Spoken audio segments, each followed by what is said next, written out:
सभी भाइयों को राम राम। जय श्री राधे, जय श्री कृष्णा। भाइयों, आज दो घटना मेरे सामने आई हैं। पहली घटना तो डभावली गांव से 3 गौ माताओं की तस्करी हुई, जिनमें से एक गाय को हत्या कर दी गई, जिसकी नामजद एफआईआर सीकरी थाने पर आज हुई है, लेकिन अभी तक वहां पर पुलिस प्रशासन नहीं पहुंचा। दूसरी घटना एक और दिल दहलाने वाली मेरे पास अभी फोन आया, अभी 10 मिनट पहले मेरे पास फोन आया। सुकेती गांव से शौकत खान एक अध्यापक हैं जो प्राइवेट शिक्षक हैं, उनको पहले तो बंद कराया गया। बंद कराने के बाद 8-10 गाड़ी पुलिस प्रशासन वहां पर पहुंचकर उनके घर में जो तोड़ फोड़, मेरे पास जो वीडियो आए मैंने वो देखे। सामान को जिस तरह फैलाया गया, जिस तरह वहां पर नंगा नाच हुआ, ऐसा कुशासन तो कभी देखने को नहीं मिला। घर की जितनी भी वस्तुएं उनको फैला दिया गया। एक निर्दोष आदमी को पहले बंद कराया गया। उसका दोष क्या था? दोष क्या था, मैं दोष आपको बताता हूं। उसने फेसबुक पर एक कमेंट किया। कमेंट में लिखा कि गहलोत जी से बैर नहीं और वाजिब तेरी खैर नहीं। यह कमेंट लिख दिया।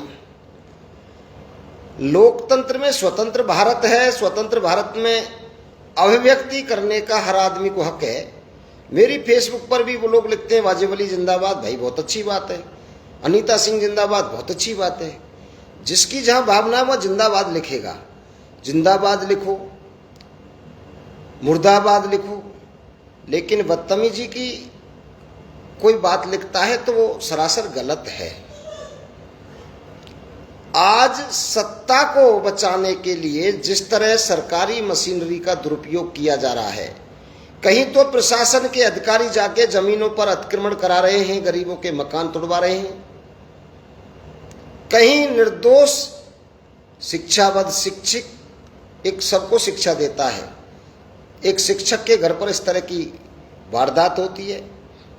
दूसरी तरफ एक गौमाता की हत्या की नामजद एफआईआर दर्ज होती है, वहां प्रशासन अब तक नहीं जाता है। मापदंड क्या है?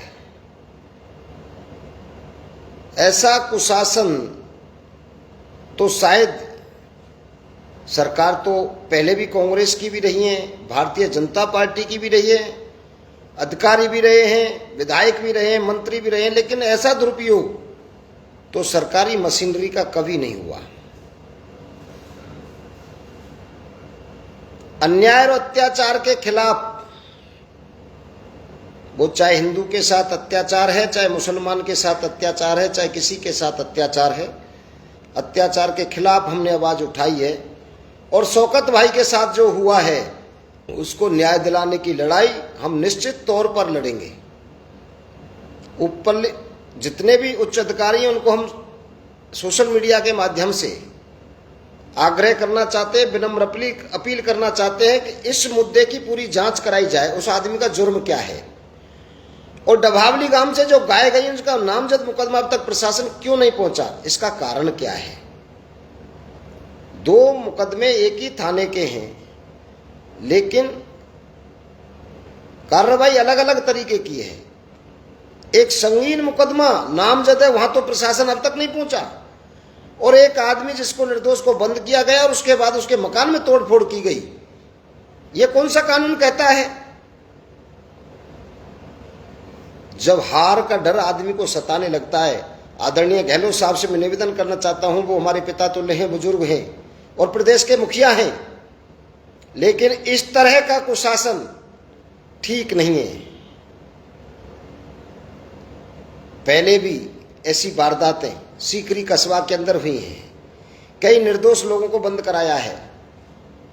एक अच्छे खानदानी लोग, चौधरी अख्तर जैसे के शोरूम के काम को बंद करा दिया गया। अच्छे अच्छे लोगों के साथ पहले जो कुआं खोदे हैं, पहले लोग जाति और धर्म और अपने के नाम पर वोट दे गए, लेकिन आज जब वो मुझे फोन करते हैं कि साहब हमने ही इसको बनाया था, लेकिन आज हमारी दुर्दशा है, आप हमारी अंतिम आस हो, आप हमारी मदद करो। नैम सिंह फौजदार को तो ईश्वर ने मदद के लिए भेजा है, मदद के लिए हमेशा तैयार हूं, हमेशा रहा हूं और रहूंगा। शौकत भाई को मैं सोशल मीडिया के माध्यम से कहना चाहता हूं, आप चिंता करने की कोई जरूरत नहीं है, आपको न्याय दिलाएंगे। जो भी इसमें दोषी हैं उनको सजा दिला के रहेंगे। आप अपने मैं परिवार के, आप मेरे को फोन पर जो कह रहे थे कि या तो आप मेरी मदद करो, मैं नहीं बच्चों सहित आत्महत्या करूंगा। आत्महत्या करने के लिए तो कायर पैदा होते हैं, मर्द कभी आत्महत्या नहीं करते। आप अपने हौसलों के साथ उच्च अधिकारियों को अपनी बात रखो। मैं परिवार के भरतपुर कल पधारो। आईजी साहब बैठे हैं, या एसपी साहब बैठे हैं, जिला कलेक्टर साहब बैठे हैं, और भी ऊपर डीजी साहब बैठे हैं। जब तक आपको न्याय नहीं मिलेगा, जब तक आर पार की लड़ाई आपका भाई नैम सिंह फौजदार आपके साथ लड़ेगा। और मैं सोशल मीडिया के माध्यम से, आपके माध्यम से कहना चाहता हूं, जिन गौ तस्करों ने गौ माता की हत्या की है, उनको अगर 24 घंटे में गिरफ्तार नहीं किया तो थाने का घेराव करने को हम मजबूर होंगे। ये इस तरह का नंगा नाच किसी भी कीमत पर हम बर्दाश्त नहीं करेंगे। कल हम महापंचायत करेंगे उसी गांव डभावली में जाके।